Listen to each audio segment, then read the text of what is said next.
everyone, the EAOP Online Tutors. Today I'm here doing populations, part of the AP Environmental Science Review. So population, cool PowerPoint, huh? Alright, so population unit is about 10 to 15% on the test. Keep an eye out for words I put in bold, because those are going to be key concept words that you should know. So the topics that you need to know for this section are going to be population biology concepts, human population dynamics, population size, impact of population growth. So let's start it out with population biology concepts. So a population is a group of organisms of the same species that inhabit a defined area at the same time. Populations have two important characteristics, which are density and dispersion. So population density refers to the number of individuals of a population that inhabit a certain unit of land or water. And population dispersion refers to the spacing of the individuals within a region. Dispersion patterns can either be uniform, random, or clumped. As you can see in this picture, it's either uniform like this, random like this, or clumped up like this. Population ecology is the study of the dynamics of species, populations, and how the populations interact with the environment. It plays an important role in the conservation of biology. It involves the population's vulnerability analysis, which is PVA, which allows ecologists to predict the long-term probability of a species' persistence in a given habitat. So these are factors that affect the population vitality. So some increasers of the vitality are good environmental conditions, few competitors, sufficient food supplies, and the ability to migrate. Some things that decrease the vitality is unfavorable conditions, low nationality, specialized niche, deficient food supply, and too many competitors. So the carrying capacity, which can also be called K, refers to the number of organisms that can be supported in a given area sustainably. Populations cannot be sustained above the carrying capacity. So the two main curves that you need to know are a J-shaped curve, which is the bionic potential. That's exponential growth. That's unrestricted growth. That's how human growth was for a very long time. And it's the S-shaped curve, which is actually the more realistic. So it starts off as a J curve until you reach a point of maximum growth, and the growth rate slows down as it slowly reaches the carrying capacity. Here's some reproductive strategies, and those strategies are R strategists, which have high reproductive rates, and K strategists with low reproductive rates. Oh, my bad. But here's back to the graph. So as you can see through the graph, R strategists, they mature more rapidly, and K strategists mature more slowly. R strategists are things like insects, animal, plants, bacteria, rodent, while K strategists are usually bigger animals like humans, elephants, sharks, and even cacti are considered K strategists. So as you saw, there's a sponsorship curve. Let's talk about that real quick. So the sponsorship curve shows the age distribution of a species and reproductive strategies in its life history. So type 1 is late loss. A late loss, which like they're really strong at the beginning and then just like come off. Type 2 is a constant loss, which is like a straight line all the way down, and type 3 is an early loss. So type 3 would be like insects. You lose a lot very early. Type 1 would be like birds. They slowly die off. Type 1 would be like a giant tortoise. You see them get really old and all of a sudden they die of old age. So what curve do you think humans belong to? I'll give you a hint. We're a lot like a tortoise. So human population dynamics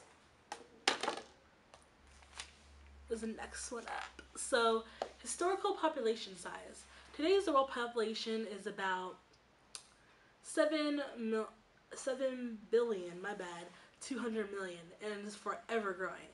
The annual growth rate comes from crude birth minus crude death over, it should be over 10. The graph got kind of messed up here. The population of Earth, as you can see, is showing a rapid growth. Where we're at right now, we hit 7 billion in 2012, and we're predicted to start slowing down our growth. The rapid growth of the human population over the past 50 years is really due to decreased death rates, while birth rates have actually dropped in the world population. The Earth's population is still rapidly growing. Fertility rates are like something that really has to do with this. Total fertility rate, or TFR, is the average number of children each woman has in her lifetime. The world's average TFR is actually 2.59 right now. Every country differs though. Like United States, it's 2.04, 2.09. In China, it's 1.47. In the Philippines, it's 3.1. And in Niger, which has the largest TFR in the world right now, is 7.19.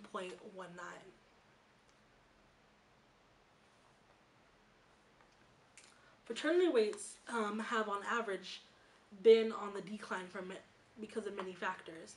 Urbanization, the greater acceptance of like condom use and like abortion and stuff. Females' educational and job opportunities are increasing, and many people postpone marriage and children until later in life when their careers are established. Here this shows the world's historical TFR. As you can see, the 50s was all the way almost to 5, while today it's been slowly decreasing all the way to 2.3.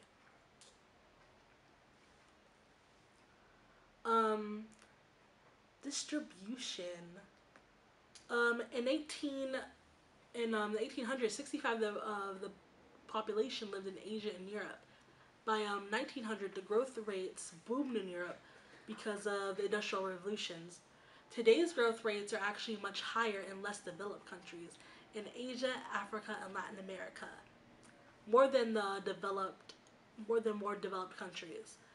This graph right here shows the distribution of the world's population over time, from all the way to today to what's expected in the future.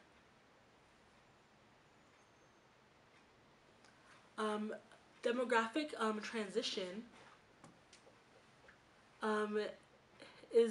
talks about how we know how countries and stuff like change their growth rates. So you have the pre-industrial state. The growth rate is slow, death rate is high, birth rate is high. Transitional state, the birth rates are still high, but due to better food, water, and healthcare, death rates are low, which allows for rapid growth. And then the industrial state, population growth is slow and birth rate drops. It becomes similar to the death rate. And then the post-industrial state, the population approaches and reaches a zero growth rate, as you can see. Age structure. The age structure pyramids are used to predict population trends. When the majority of the population is post-reproductive age, the population size will decrease in the future, since most of the members are capable of reproducing, while the majority of the population is pre-productive category. So everybody has something different. So as you can see in Niger, which has the largest people having babies right now, that's why those people are at a young age. While in the United States, we have a steady growth rate, but slow. A lot of people are in the middle. But in Germany, most people are older because they have a declining growth rate. There are a lot of strategies to sustain population size. The reason why is to provide some of the strategies are providing economic initiatives for having fewer children, empower and educate women. Education usually leads to higher income, and higher income is increases the need for extra children to take care of older parents. Higher education usually also leads to having fewer children later in life. Provide government family planning services, and improve parental and infant health care. Here's some case studies about countries trying to decrease their population size. China and India are the only countries with populations exceeding 1 billion people. Both countries have instituted national policies to decrease their population growth. In China, they dramatically reduced their birth rate from 1972 to 2000. One of the biggest contributors to this was the one-child policy, um, which is a family planning program, and it's one of the most effective and strictest in the world. They have laws. People can get kidnapped and be forced to be sterilized if they have more than one child. Women can only have one child, but may apply for a second one if the first is a girl. And parents are offered initiatives if they follow this, but are harshly punished if they don't. Again, they can be harshly fined or serve jail time for having more than one child. India was definitely not as strict as China, and not as well planned, but it instituted a mandatory sterilization program. The failure of the planning program was due to the poor planning, the low status of women, and favoring male children, and insensitivity to the cultures and religions that India has. Um, Most people like to get their tube size the preferred method of family planning today. But that's usually for the upper and middle class, more educated, and still trying to get more family planning methods within the lower income communities. So impacts of population growth. Hunger is one of the biggest impacts. 25% of the world's population right now is malnourished, and usually from areas with the highest TFRs. Factors that could contribute to malnutrition are poverty, droughts, populations that have surpassed their carrying capacity, political instability, wars, and foreign investors who own large land holdings and whose sole motivation is profit. As you can see, it's not because of a lack of food, it's because of political instability and social issues that have that people lose access to the food that is available. Malnutrition is, again, like I said, malnutrition does not happen because not enough food is produced. The issue is too many people cannot afford it, or it's not distributed equally. Profit motives really result in removing food from poor communities that grow it and sending it to richer countries able to pay for large quantities of the food. For instance, a lot of the fruits from here that we get here are going to the Caribbean, but those are being removed from the Caribbean, people that want the access to that food for us to eat here in America. Social reforms and charity organizations are needed to help against this inequality.